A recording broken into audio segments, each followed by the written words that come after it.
ازيكم عاملين ايه؟ الفيديو ده انا عاملاه لاصحاب العقول المتفتحة والغير متفتحة. وطبعا الناس اللي عقلها متفتح اكتر او هتستوعب اللي انا هقوله، يعني هما اللي هيفهموا الكلام ده اكتر.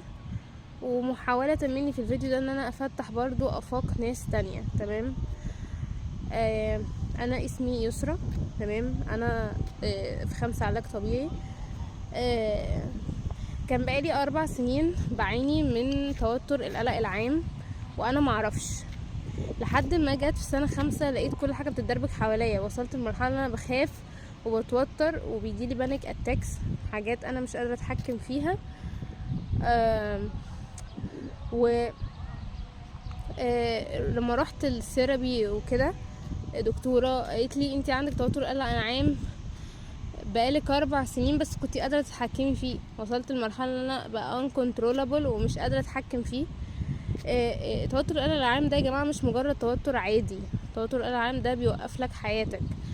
عارف يعني ايه بيوقف لك حياتك؟ انت بالنسبة لك الحاجة اللي بسيطة في نظر اي حد، بالنسبة للشخص اللي عنده توتر القلق العام ده بالنسبة له كأنه رايح يحارب او كأنه في حرب عالمية تانية، كأنه حياته هتبوظ، كأن حياته هتتدمر. هو بيبقى شايف الحاجة البسيطة بتاعتك دي كده.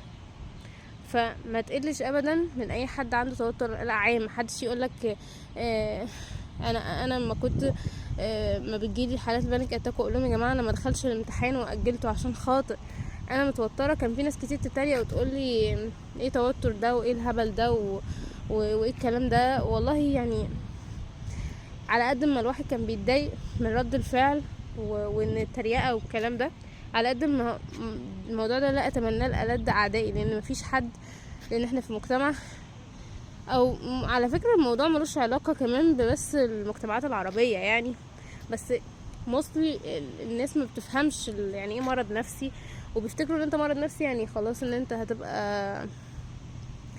هتبقى خلاص شخص مجنون، او خلاص هينلوك على سرايا المجانين خلاص. لكن لا، هو على فكرة المرض النفسي ده ليه انواع، وفي ناس قاعدين معانا عندهم امراض نفسية واحنا مش عارفين ومتعايشين معاه بكل تلقائية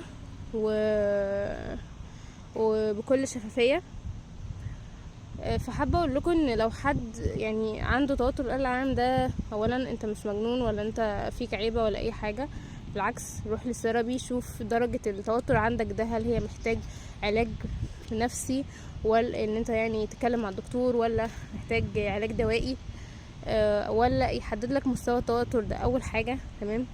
تاني حاجة، ما تتوقعش ان انت هتلاقي دعم من اهلك قوي او من الناس اللي حواليك، لان محدش هيفهم المرض النفسي او الوجع اللي انت حاسس بيه قدك انت بس.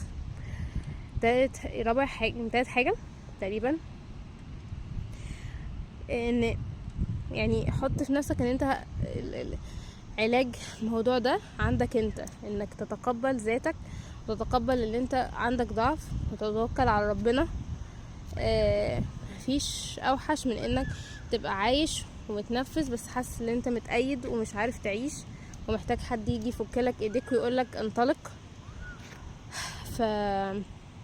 الفترة الجاية يمكن من الفترات اللي هتبقى صعبة عليا شوية، لاني انا بواجه حاجات انا ما كنتش متخيله انا ممكن اوصل لها بسبب الموضوع ده.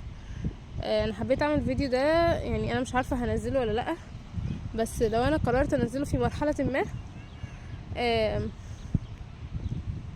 هنزله في الوقت اللي انا شايفاه انه مناسب، او لو احتجت اعمل واحد تاني، ان انا عامله ده بتلقائيه جدا.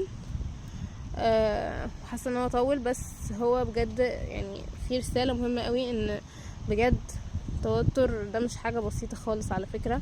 بجد التوتر ده من ابشع الحاجات. اهم حاجه عايزه اقولها لك كرساله اخيره في الفيديو ده، او كرساله ليا انا شخصيا، ان مفيش حاجه اهم من صحتك، مفيش حاجه اهم من نفسيتك.